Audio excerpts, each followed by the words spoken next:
Di sini yang merasakan sukacita lambaikan tangannya. Haleluya. Kita bersyukur kepada Tuhan. Kita boleh berkumpul pada saat ini itu semua karena anugerah Tuhan kepada kita. Terima kasih Tuhan. Kami bersyukur ya Tuhan. Dengan kasih-Mu kepada kami sepanjang minggu. Tuhan sudah pelihara kehidupan kami sehingga kami boleh ada saat ini ya Tuhan. Itu semua karena kemurahan Tuhan kepada kami.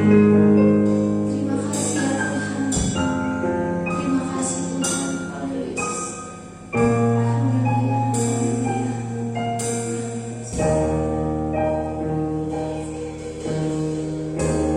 Bersyukur hanya bagi-Mu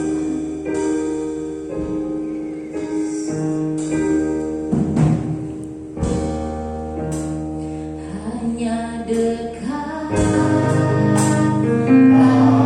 aku rasa tenang hatiku, Kau sertai jalanku,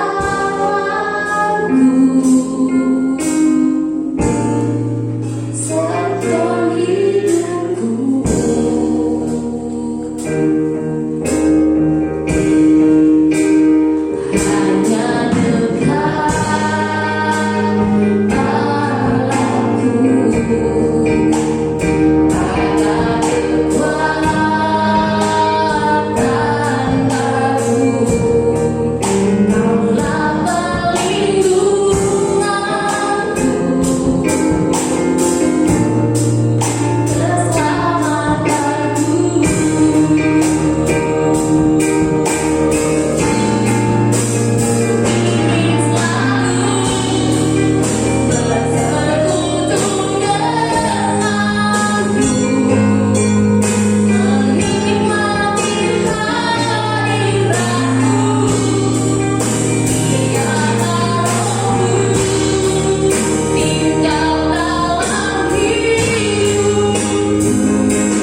saat ini Tuhan, inilah kami anak-anak-Mu Tuhan. Amin. Kami sudah menyembah Engkau ya Tuhan. Engkau berkati setiap kami Tuhan. Engkau urapi setiap kami ya Tuhan yang sudah hadir pada saat ini. Terima kasih Tuhan, inilah ibadah kami.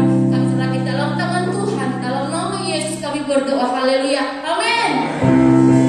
Haleluya. Masih ada sukacita? Amin. Berilah salam kepada teman-teman yang kami kenal. Shalom. Senyum. Oke, terima kasih. Saat ini mari kita bersorak-sorak memuji nama Tuhan.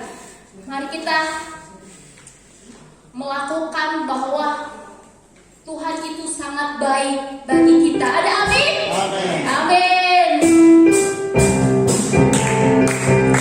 Haleluya.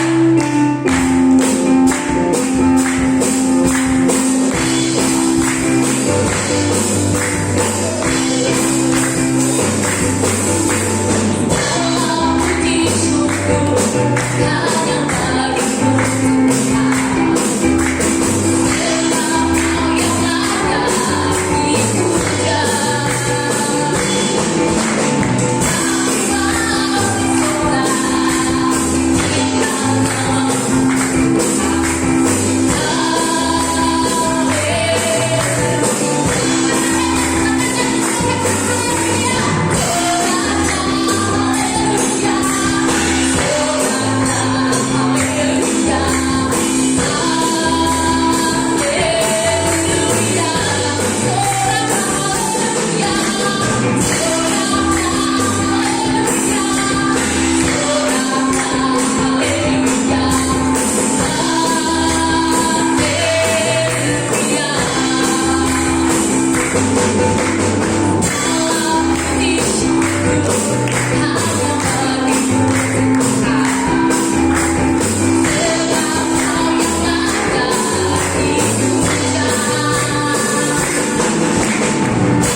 Engkau baik.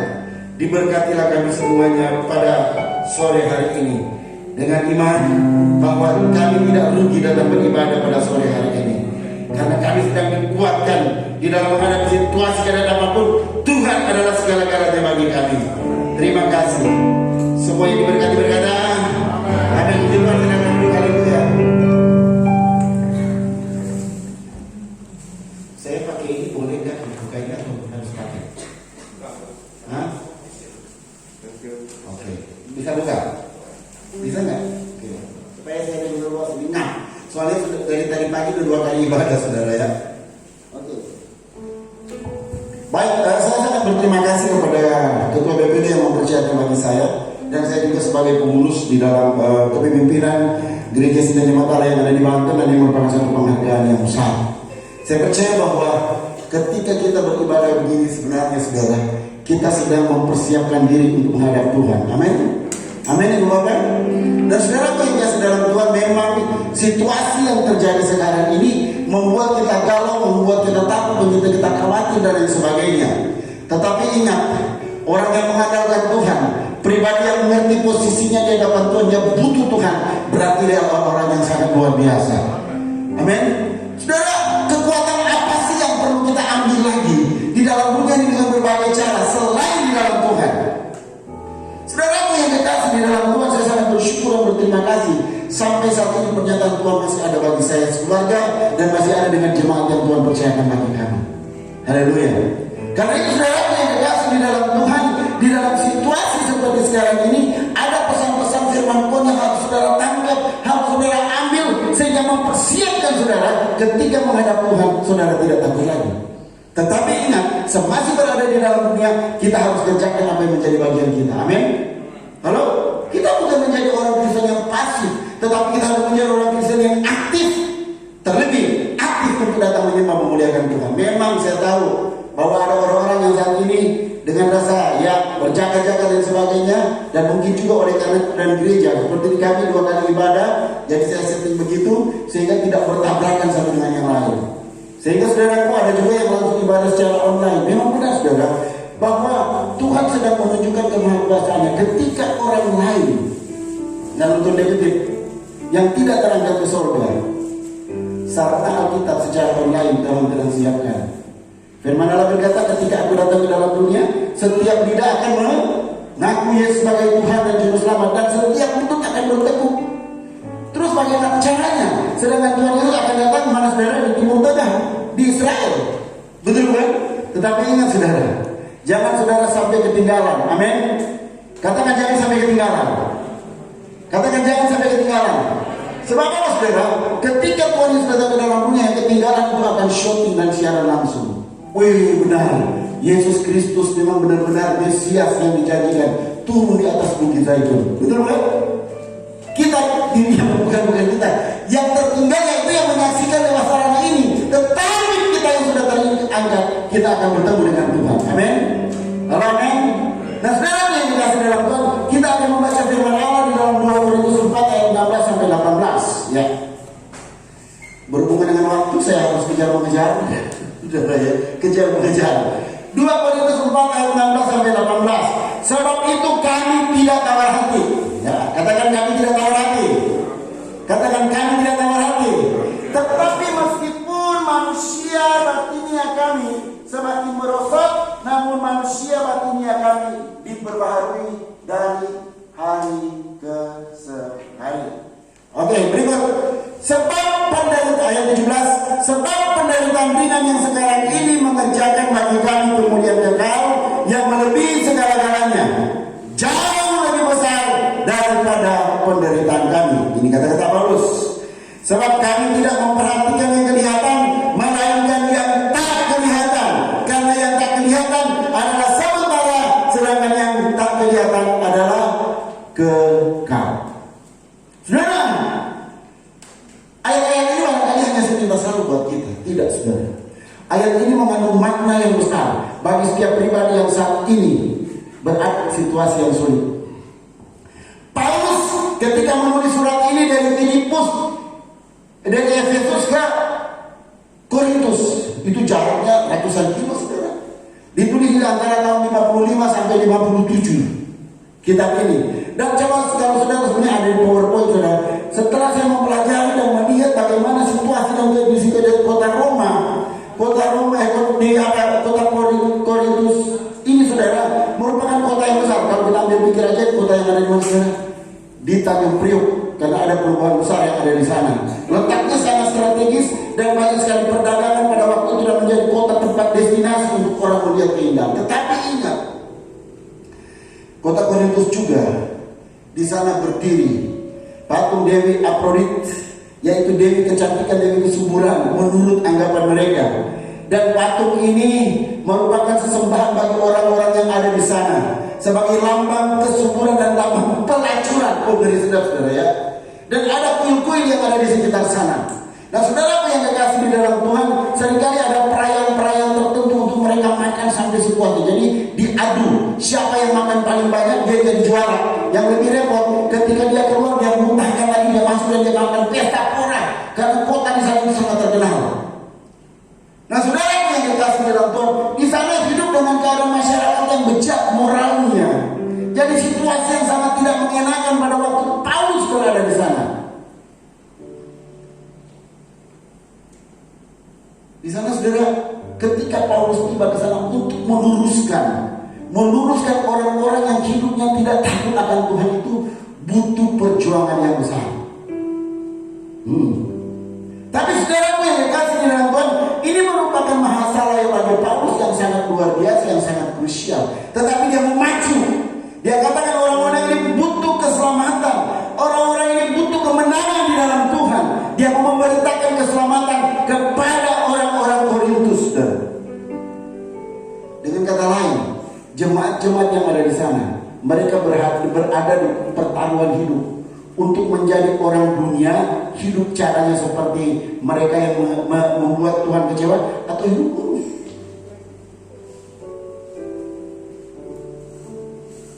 Jemaat Korintus mengalami hal-hal yang sangat tidak menyenangkan, sebab kehidupan mereka bertolak belakang dengan orang-orang yang ada di Korintus, sehingga mereka harus berjuang habis-habisan bagaimana cara untuk menyenangkan Tuhan.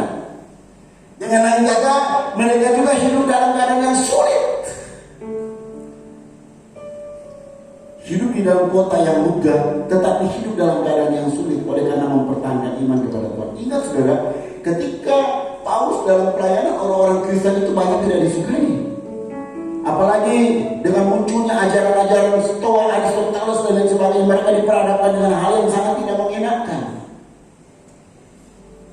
Saudara, dengan kata lain, bahwa situasi yang dialami di Korintus tidak bisa, dalam tanda kutip, hampir sama juga dengan keadaan-keadaan kita yang ada di Jakarta dan Tangerang, saudara. Apalagi mohon maaf kata di Kedaung, di tempat saya melayani, biaranya ada 7. Paling gak enak saudara. Hidup saya sampai dinubuatkan waktu di Malaysia, kalau saya tidak menangkap nubuat yang disampaikan oleh Pastor Henry Ramaya, saya sudah nyancir. Tetapi bagaimana saya mau bertahan di hal yang sangat tidak menyenangkan itu saudara. Itu semua karena anugerah dan kemurahan Tuhan kalau bisa berdiri di kaki ini. Amin. Sebab di dalam dunia saudaraku yang dikasih dalam Tuhan sebagai orang-orang yang ada di dalam Tuhan, saya mau tanya, saudara datang ke gereja cari berkat atau cari apa? Cari berkat. Tetapi seringkali kita digabungkan cari berkat tanpa memperkenalkan hati Tuhan. Saya mau sekarang ajarkan dari pagi kepada jemaat, lebih baik Anda mencari Tuhan yang adalah sumber berkat. Dan ketika kerohanianmu dipenuhi, secara otomatis berkat jasmani akan mengikutimu. Amin. Iya dong. Nah, saudara yang dikasih di dalam Tuhan, pada sore hari ini kita mau belajar beberapa hal yang terdapat di dalam kitab Korintus ini. Jadi saudara berada di situasi yang tidak mengenakan bagi Paulus dan berada di dalam situasi yang tidak mengenakan bagi jemaat-jemaat yang sudah percaya kepada Tuhan. Kalau kita ya puji Tuhan yang sampai sekarang ini masih ada aman-aman ya, nggak terlalu terintimidasi dengan situasi tidak seperti tahun-tahun yang kemarin-kemarin. Tetapi sebagai anak Tuhan kita juga tetap harus berjaga-jaga. Tanpa sadar juga kita saat ini sedang terintimidasi oleh karena COVID-19, betul bukan? Segala sesuatu harus pakai masker, pakai ini. Kalau saya kan supaya tidak muncrat ke sana, kita harus berjaga-jaga. Tetapi ingat saudara, yang namanya hidup di dalam dunia tidak lepas yang dari namanya masalah. Halo, amin? Amin? Atau di sini barangkali tidak ada yang tidak masalah, tidak ada problem. Siapa bilang? Semuanya mengalami hal yang sama. Betul kan? Nah, saudara yang dikasih di dalam Tuhan, di dalam Alkitab banyak sekali ayat-ayat. Ada 48 ayat yang berbicara tentang kesukaran hidup atau penderitaan. Di dalam Lukas pasal 9 ayat 23 begini, katanya kepada mereka semua, setiap orang yang mau mengikut aku, ia harus menyangkal dirinya, memikul salibnya setiap hari dan mengikut aku. Kok hidup orang Kristen jadi begitu ya? Pikul salib terus. Salib saudara dan saya berbeda-beda. Tetapi ingat, seberat apapun masalah yang kita alami, Tuhan ada bersama dengan kita. Yang setuju katakan? Harusnya berpikir demikian saudara. Situasi dan kondisi apapun yang kita alami yang tidak mengenakan, saya selalu berpikir baik bahwa Yesus adalah segala-galanya bagi saya. Saya sangat berterima kasih sekali saudara bahwa ketika sebenarnya seseorang atau pribadi-pribadi menghadapi hal yang tidak mengenakan, justru di sana kita akan melihat kemuliaan Allah. Halo, amin. Masalah itu nggak diminta, problem itu nggak diminta, tetapi ada kalanya dia datang tiba-tiba, baik dalam masalah keluarga, masalah keuangan, masalah kesehatan dan lain sebagainya. Pasti itu sudah menjadi aluran hidup setiap orang di dalam dunia ini. Nah, saudara yang dikasih di dalam Tuhan, katakan di kiri kanan, mana? Cek, turun lagi. Jadi naikin saya yang takut jempol. Cek 1 2 1 2. Oke. Sampai di mana tadi ya? Oke, saudara yang dikasih di dalam Tuhan, di dalam dunia ini tidak lepas dari masalah-masalah, tidak lepas dari namanya kesulitan hidup. Betul, mungkin ada di saat ini yang saat ini mengalami galaunya, sehingga mulai rasa tawar, sehingga mulai berpikir Tuhan itu ada apa enggak, mulai berpikir saya punya masalah ini kok bukan diangkat malah semakin menjadi-jadi. Enggak, saya mau katakan, ingat bahwa cukup yang Dia berikan kepada kita tidak tanggung sendiri. Selalu pegang firman Tuhan di dalam kitab Matius 28 ayat 11. Marilah kepadaku semua yang 11 ayat 28. Marilah kepadaku semua yang letih lesu dan berbeban berat, aku akan memberikan kelegaan kepadamu. Di dalam dunia itu pasti akan menghadapi hal-hal yang tidak mengenakan, bertentangan dengan kemauan diri kita ini, yang ego kita yang terlalu besar. Tetapi kitab Korintus ini mau mengajarkan beberapa hal sehingga kita menjadi orang yang bangkit, orang yang melihat bagaimana cahaya kemuliaan Allah itu menjadi milik saudara dan saya. Amin. Saya saudara yang dikasih dalam Tuhan, jangan saudara berpikir pendeta omong dewe, omong sendiri begitu memangnya enak. Ingat saudara, pendeta pun saudara mengalami hal yang sangat tidak menyenangkan dalam pelayanan. Dalam tanda kutip begini, saya mau tanya, kalau saudara menghadapi dilema yang berat, kepada siapa saudara mau ngomong? Ke orang lain nggak mungkin, tapi ngomong kepada Bapak Gembala, entah via WA atau telepon. Saya mau tanya, ketika Bapak Gembala dengar, share, curhat, saya mau tanya, saudara yang mengalami hal demikian, Bapak Gembala turut merasakan nggak? Siapa bilang tidak, saudara? Justru Bapak Gembala semakin getol untuk mendoakan, Tuhan tolong, ini jemaah saya lagi mengalami problem hidup. Oh Bapak, berikan kekuatan kemampuan di dalam diri dia. Jadi saudara, hamba Tuhan itu menanggung beban double, baik dalam masalah untuk keluarganya, bahkan jemaat yang alami. Nah saudara rugi sendiri kalau saudara tidak menyampaikan curhatan hati saudara kepada Tuhan dalam tanda kutip, apabila memang beban itu sudah terlalu berat. Sebab dunia ini saudara banyak kali orang kita mencurhat kepada orang lain yang mulutnya ember bocor, akhirnya kita justru makin nyusap, kan? Karena hamba Tuhan juga yang istilah kata mulutnya ember nyusap, ada repot juga. Saya saudara kasih dalam Tuhan, ketika jemaat-jemaat ngobrol masalah-masalah yang terlalu pribadi, oke, saya selalu bilang, masalahmu ada saya dengan Tuhan.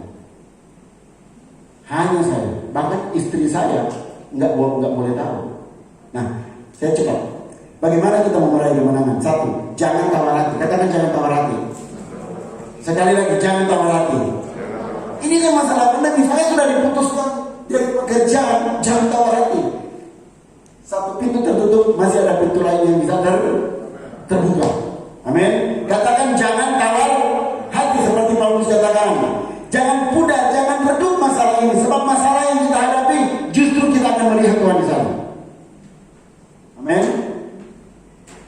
Katakan jangan tawar hati. Justru ketika kita tawar hati, semakin masalah itu memukul kita, semakin down. Selalu berpikir begini, memikirkan Tuhan yang lebih besar dari masalah yang kita hadapi. Amin. Sebab ketika kita memikirkan masalah itu, kita terfokus ke sana, akhirnya kita down, kita capek, bisa-bisa kita menyalahkan. Berikut, yang kedua, bagaimana supaya saudara dan saya berani dan kuat? Yang kedua, yaitu kenakan mata rohani. Mata rohani yang bagus. Mata jasmani selalu melihat kekurangan. Betul bukan? Selalu melihat kekurangan-kekurangan yang ada. Selalu melihat hal yang tidak menyenangkan, akhirnya kita terintimidasi. Sebab kami tidak memperhatikan yang kelihatan, kata Paulus, melainkan yang tak kelihatan. Karena yang kelihatan adalah sementara. Katakan sementara.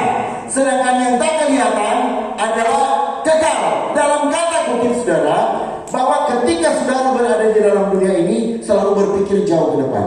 Hidup ini hanya sementara. Katakan hidup ini hanya sementara. Sekali lagi, hidup ini hanya sementara. Pikirkan hidup yang akan datang. Tolong yang waktunya kira-kira 30 menit. Di angkatan 10 menit, kejar dulu. Saudara, mohon maaf kata, ada teman yang meninggal. Biaya pengobatan aja kemarin 1 M. Kuburnya di San Diego Hills. 1 M habis. Umurnya baru 44 tahun. Saya selalu bilang, hidup ini hanya sementara. Pikirkan untuk hidup yang akan datang. Seperti yang dialami oleh Paulus. Masalah boleh ada, tetapi Tuhan bersama saya. 1, 2, 3. Masalah boleh ada, Tuhan bersama saya. Amin. Pikirkan yang depan sana. Saudara mau mati sekarang, lantas mati mas saudara kan rugi. Lebih baik pikirkan, kalau saya mati, saya akan bersama dengan Tuhan. Mata rohani, katakan mata rohani. Lihat hal yang baik, hal yang luar biasa ke depan, bahwa Tuhan adalah penolong bagi saudara dan saya. Tadi jangan tawar hati. Sekarang mata rohani. Jadi saudara memikirkan tentang apa-apa yang akan kemudian saudara alami bersama dengan Tuhan. Berikut, harus tabah. Oleh karena itu kami senantiasa tabah, meskipun kami sadar bahwa selama kami mendiami tubuh ini, kami masih jauh dari Tuhan. Sebab hidup kami ini adalah hidup karena percaya, bukan karena melihat. Tetapi hati kami tabah dan terlebih suka kami beralih dari tubuh ini untuk menetap pada Tuhan. Katakan, tabahkanlah hatimu sayang. Kau pernah tegang semuanya saya? Katakan kiri kanan, tabahkan hatimu sayang. Itu bukan istri saya. Sayang sebagai anak Tuhan. Amin. Kalau amin, lu gue panggil sayang. Bilang tabahkan hatimu. Katakan kanan, tabahkan hatimu.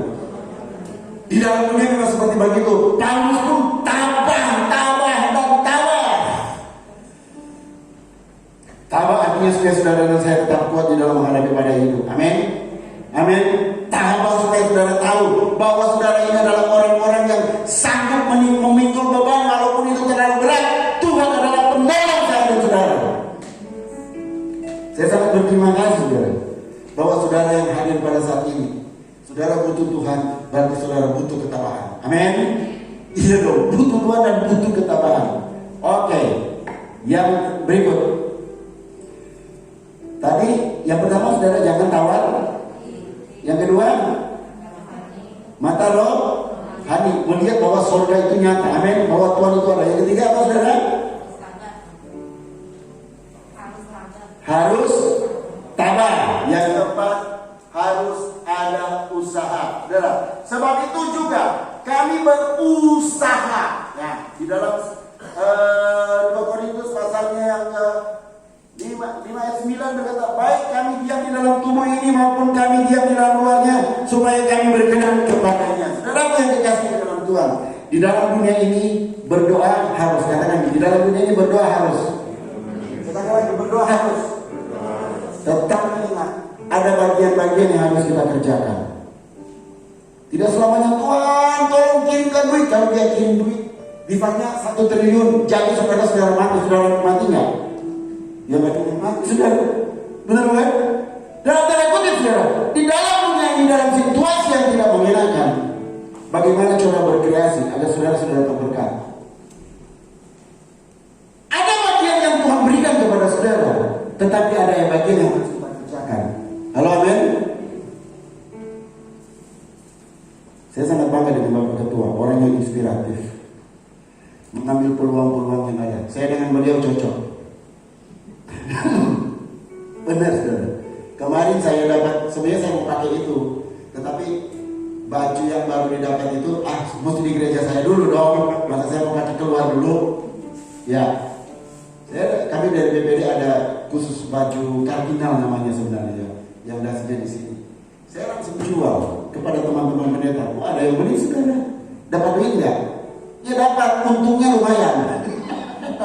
Kok pendeta bisnis? Bukan masalah bisnis, peluang itu harus diciptakan. Kalau amin, harus diambil. Katakan tidak ada orang Kristen yang malas. Tidak ada orang di sini apa yang sudah terangkat. Katakan tidak ada orang Kristen yang malas. Tidak ada orang Kristen harus berusaha. Paulus pun, saudara, Paulus ketika melayani dia menjadi tukang tenda, menjual tenda.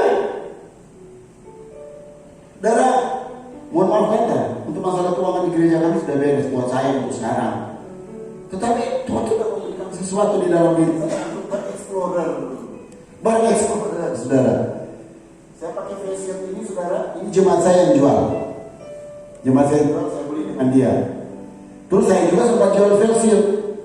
Yang pertama kali keluar, yang ada saudara di gereja kami itu ada tulisan JSW. Saya jual sampai beberapa biji itu di gereja-gereja sampai di Tangerang, Jakarta, banyak beli. Bahkan untuk semprot disinfektan yang model senjata saya jual juga dari Palembang, dari mana Bogor, dari Jakarta. Beberapa teman pada beli. Peluang itu selalu ada. Kalau kita tidak mengambil itu, jangan selalu begini. Agensi agak laku. Kalau saudara-saudara iman tidak laku, ya kagak laku lah. Betul kan? Nah itu yang dikatakan oleh Tuhan. Tuhan sudah menciptakan, sudah memberikan itu bagaimana saudara dan saya memenangkan peluang yang ada. Sehingga saudara, ketika saya mau bilang berkat itu harus diraih. Kalau amin. Ada bagian yang harus saya katakan, ada bagian yang Tuhan akan berikan kepada saudara. Tetapi ketika saudara mengambil bagian yang ada di dalamnya, sebab firman Allah berkata, orang yang tidak bekerja tidak boleh makan. Itu Alkitab tegas sekali. Tetapi kalau memang tidak bisa berdaya, saya percaya bahwa Tuhan juga sanggup melakukan mujizat demi mujizat di dalam kehidupan keluarga kita. Amin. Saudara, saya banyak sekali pengalaman selama 22 tahun dalam pelayanan di Kedaung Barat, saudara. Luar biasa. Gereja kami baru dari tahun 2014 sampai sekarang, jadi baru sekitar 6 tahunan. Tetapi dari tahun 98 sampai 2014 saya ngekir, saudara. Apa saja saya mau lakukan supaya istri saya dan anak saya bisa makan. Iya, harus. Karena di Kedaung memang keadaannya seperti demikian. Tetapi puji Tuhan, selalu pernah saya berkatakan begini kepada jemaat, jangan berkecil hati. Kalau kita sudah lakukan bagian kita, pasti Tuhan akan kerjakan. Dan doakan supaya tempat di mana kita tinggal suatu saat jadi ramai. Banyak perumahan benar. Sekarang di Kedaung Barat itu perumahannya menjamur kayak jual kacang goreng, saudara. Dan puji Tuhan tadi ada jiwa baru 3 yang bertambah. Dan memang udah waktunya saya memulai. Kalau amin. Dalam tanda kutip ada waktunya Tuhan katakan, jadi lelamu tidak sia-sia. Saya memaafkan setiap hari jam 4:30 saya sudah bangun. Saya baca dulu firman Tuhan supaya saya kuat dan teguh. Setelah itu saya sharekan kepada ribuan. Saya ada beberapa grup. Satu grup kan 250, 5 grup sudah berapa? 1 juta yang baca. Belum dengan secara pribadi-pribadi yang saya sharekan. Sebab itu indahnya ketika saya membagi firman Tuhan, berkat secara rohani dan jasmani menjadi milik saya juga. Katakan jangan tawar hati. Sekali lagi jangan tawar hati. Pandanglah Tuhan yang ada menjemput kita nanti. Katakan surga itu ada. Katakan surga itu ada. Katakan tabahkanlah hatimu. Katakan tabahkanlah hatimu. Dan katakan saya harus punya usaha. Usaha sekarang gampang saudara. Saudara cuma kutak-katik aja via WA, via online ini sudah bisa dapat duit. Itu terlalu apa istilahnya? Saya aku beberapa, mohon maaf kata, saya bukan sedang mengajar berbisnis supaya saudara terbuka wawasan. Sehingga situasi yang seperti sekarang ini untuk mendapatkan uang sebenarnya gampang. Tinggal bagaimana cara kita untuk mengelola itu dengan baik. Amin. Hati ini bisa menghasilkan duit. Saya ada beberapa usaha online di tempat ini. Jangan sudah kok pendeta bisnis, bukan masalah bisnis. Bukan masalah bisnis, tetapi ada sesuatu yang menggairahkan sehingga kita pun bisa menjadi saluran berkat bagi orang-orang lain. Halo, amin? Amin. Di dalam dunia itu seperti begitu, saudara. Karena itu orang punya kesadaran Tuhan, jangan berkecil hati. Berkat di dalam doa, yes. Tetapi ada sesuatu yang harus kita kerjakan. Jemaat-jemaat, mereka tahu gerakan saya. Sering kan di status dia saya kirim jual pelumas mobil, motor dan sebagainya. Nah, saya bilang, saya nggak malas. Kalau kamu malas, kamu yang rugi. Iya, Bu.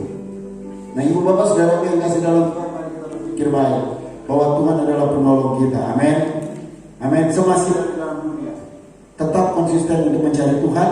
Semasa di dalam dunia, tetap berusaha untuk apa? Untuk engkau mengerjakan apa yang menjadi bagianmu. Mari kita berdiri. Haleluya.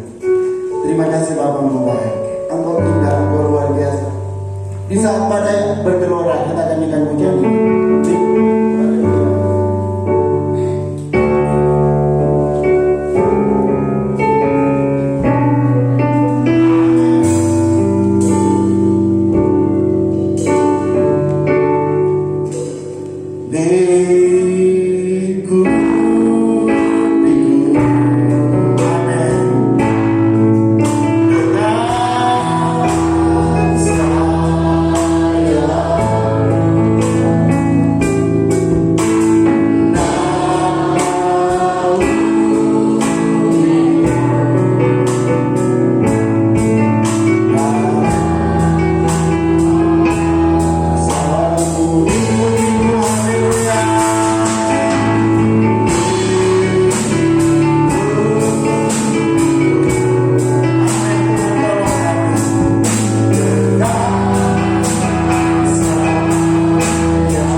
Sudah sekitar 1 tahun. Saya selalu menanamkan kepada mereka, ketika engkau cinta Tuhan, engkau akan melihat kemuliaan Tuhan dinyatakan. Engkau setia dalam beribadah, terlibat dalam pelayanan, engkau setia mengembalikan persepuluhan. Itu kuncinya. Ketika mereka mempraktikkan itu, saudara, 3 keluarga sudah 3 bulan berjalan ini, mereka semua beli mobil. Bayangin saudara, di saat pandemi seperti ini, di saat yang sulit seperti ini, justru mereka membeli mobil. Aneh buat saya. Tetapi ingat harga yang harus mereka bayar. Tunduk pada otoritas, setia kepada Tuhan, dan setia berkorban. Bayangkan semenjak dari bulan Maret sampai Juni, kami tidak ada ibadah secara begini, semua online. Tetapi mereka tetap selain mentransfer, ada yang malam bagaimana mereka datang ke gereja, saya tumpangkan tangan, saya doakan dalam nama Yesus. Jadi dalam diperhitungkan Tuhan semuanya. Dalam mintalah mujizat dan kuasa Tuhan. Situasi, kondisi apapun yang engkau alami, Tuhan bisa ubah untuk menjadi berkat dalam hidupmu. Amin. Tuhan bisa ubah. Terima kasih Bapak. Diberkatilah semua jemaat yang sudah hadir, dan berkatilah untuk pelayanan Bapak Gembala Sidang, Bapak Samaraton, keluarga. Biarlah semua pekerja juga mendukung pelayanan ini dengan baik, dengan selalu berpikir bahwa tempat ini adalah tempat perkenanan Tuhan, mensupport semua keadaan yang ada. Berdoa Bapak, biarlah gereja ini selalu dipenuhi dengan kemuliaan Allah, semua jemaat merasakan damai sejahtera daripada Tuhan.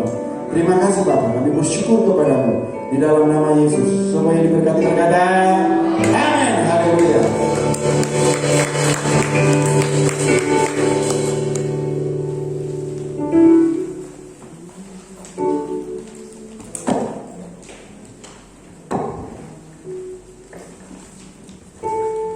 Haleluya, diberkati oleh firman Tuhan. Amin. Nah, sebelum kita mengumpulkan persembahan kita dengarkan pujian dari anak Bapak Hendy Wariki kepada saudara dipersilahkan.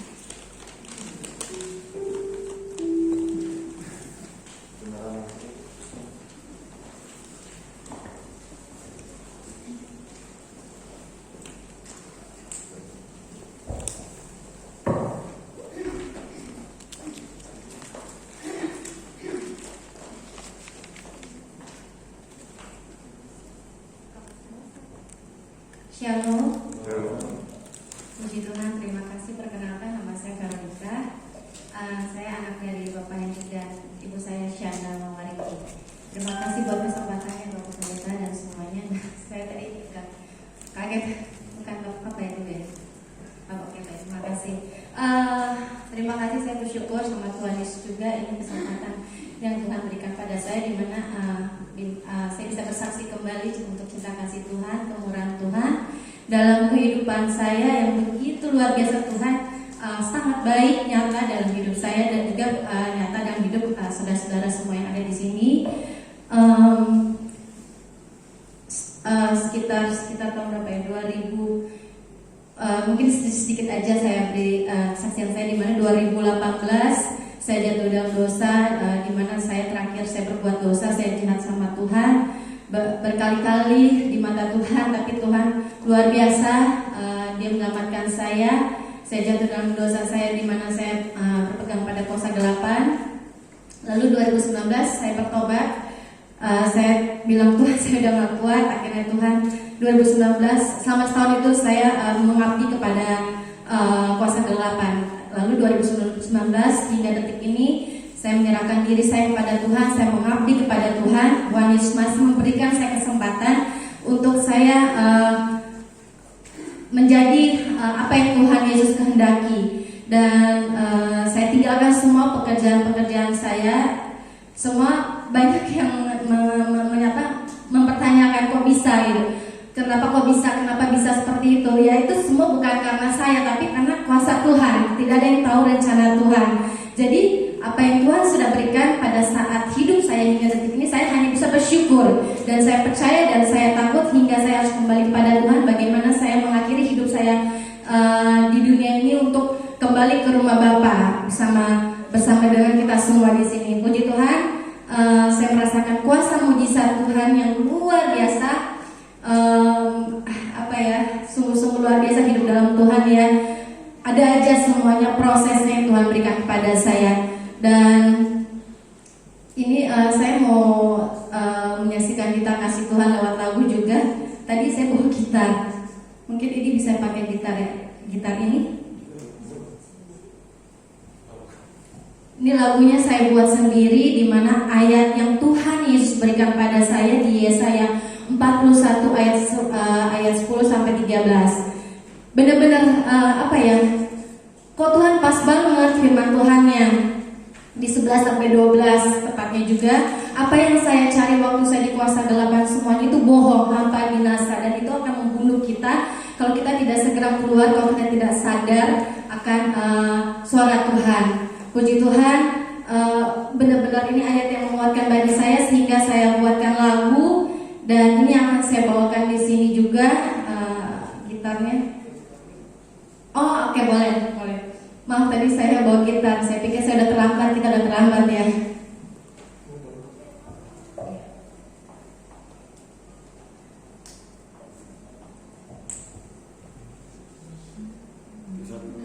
Maaf ya saudara ya. Oh ya boleh.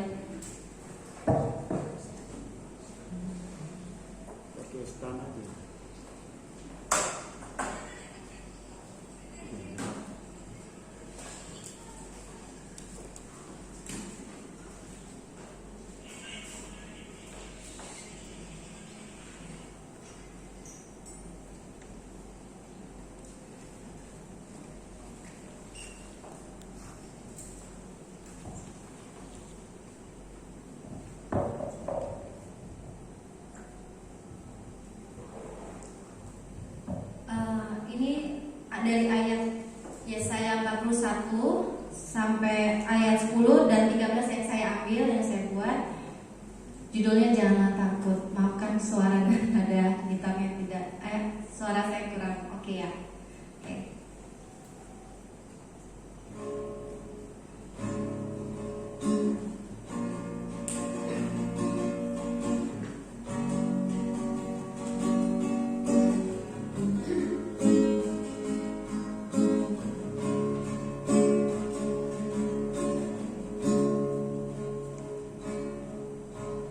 Janganlah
Terima kasih kesaksiannya. Saat ini kita memberikan persembahan kita.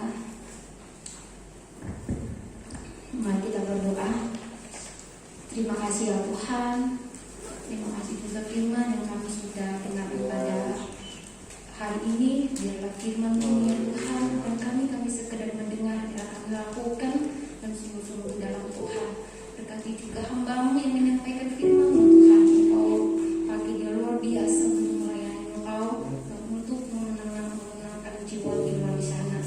Terima kasih ya Tuhan, saat ini Kami berikan yang terbaik untuk Tuhan, dan melalui persembahan, melalui hasil pekerjaan kami, Engkau memberkati ya Bapa, biarlah menjadi persembahan yang baik untuk memperluas kerajaan Bapa di surga. Terima kasih Tuhan, dalam nama Yesus kami berdoa. Amin.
Terima kasih untuk persembahan.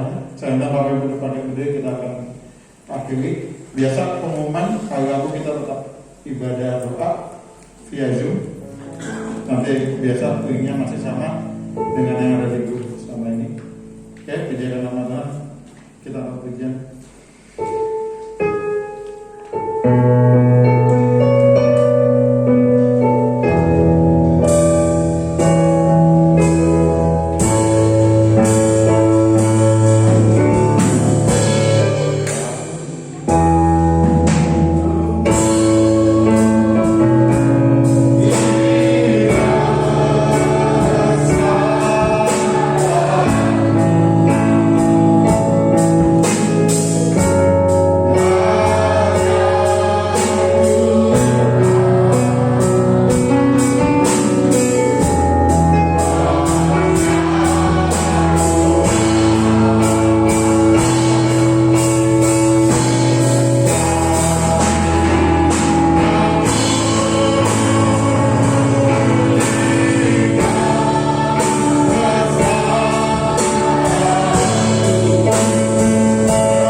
Setiap kami yang hadir, jemaatmu, kami percaya bahwa Tuhan menyertai kami. Apapun yang menjadi pergumulan kami hari-hari ini, Tuhan yang akan membuka jalan buat kami.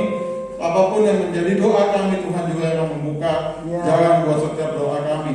Bapak, kami bersyukur buat setiap kami, kalau kami boleh ada di tempat ini, semua menyatakan bahwa kami sehat karena kasih karunia yang dari Tuhan, berkat kesehatan yang dari Tuhan. Itu yang kami boleh terima. Terima kasih buat pemeliharaan senantiasa buat kami. Dan kami juga bersyukur buat gerejamu di tempat ini yang menjadi tempat di mana kami beribadah. Tuhan terus menyertai gerejamu, terus tajam visi misi gerejamu di tempat ini. Kami berdoa juga buat hamba-Mu Pak Afwi, biarlah Tuhan yang memakai hamba-Mu dalam setiap pelayanan, baik pengembaraan maupun di BPD sebagai komisaris. Biarlah Tuhan yang terus memberkati hamba-Mu, Tuhan. Terima kasih Tuhan, dan Tuhan terus memakai juga memberkati gembala sidang kami beserta keluarga. Tuhan terus memberkati hamba-Mu Pak Samuel, Tuhan memberkati dengan hikmat marifat dari Tuhan, di bawah otoritas Allah Tuhan atas hidupnya Tuhan. Terima kasih Tuhan, kami berdoa buat lingkungan kami, Polisi Indah, Banten dalam tangan-Mu, kami serahkan Indonesia dalam tangan-Mu. Biarlah semua para medis yang ada yang hari ini berjuang di garda terdepan, kami berdoa biarlah Tuhan terus kuatkan mereka, Kau yang memberkati mereka, memberikan penghiburan buat mereka Tuhan. Terima kasih Tuhan. Kami terus berdoa untuk pemimpin kami, bangsa Indonesia, presiden yang ada, wakil presiden yang ada. Tuhan memberkati Jokowi dan Maruf Amin dengan hikmat marifat dari Tuhan. Juga legislatif yudikatif kami serahkan dalam tangan-Mu. Terima kasih Tuhan. Sebentar kami akan pulang bersama satu dengan lain. Seperti kalau tibakan kami di rumah kami, ke tempat ini, Tuhan juga akan menibakan kami di rumah kami masing-masing tanpa perasaan atau apapun juga Tuhan.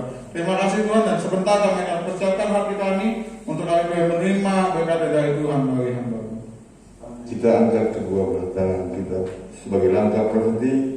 Engkau angkat tangan, Tuhan turun tangan. Berkati Engkau dengan kesembuhan ilahi, panjang umur dan kesehatan. Berkat proteksi dari Yesus memprotek Engkau dari setiap orang yang jahat, menghabis iblis serta pergaulan yang menyesatkan. Diberkati Engkau dengan keterampilan melakukan, mengerjakan pekerjaan baik yang dikerjakan oleh tangan-Mu, yang hasilnya berlipat kali ganda serta memuliakan Tuhan. Berkat dengan berkat hikmat akal budi, pengetahuan surgawi dan marifat Allah, untuk Kau bisa menembus dirimu. Berkat jasmani dan rohani, berkat anak cucu dan berjodoh, sukacita damai sejahtera melimpah atasmu. Saudara yang kasih Tuhan, pulanglah ke rumah masing-masing beserta dengan Tuhan kita Yesus Kristus. Terimalah berkat kasih karunia Allah Bapa, cinta kasih Tuhan kita Yesus Kristus, serta persekutuan Roh Kudus menyertai kita sekalian mulai saat malam ini hingga maranatha. Tuhan Yesus datang kali kedua menjemput kita berterus. Berkata,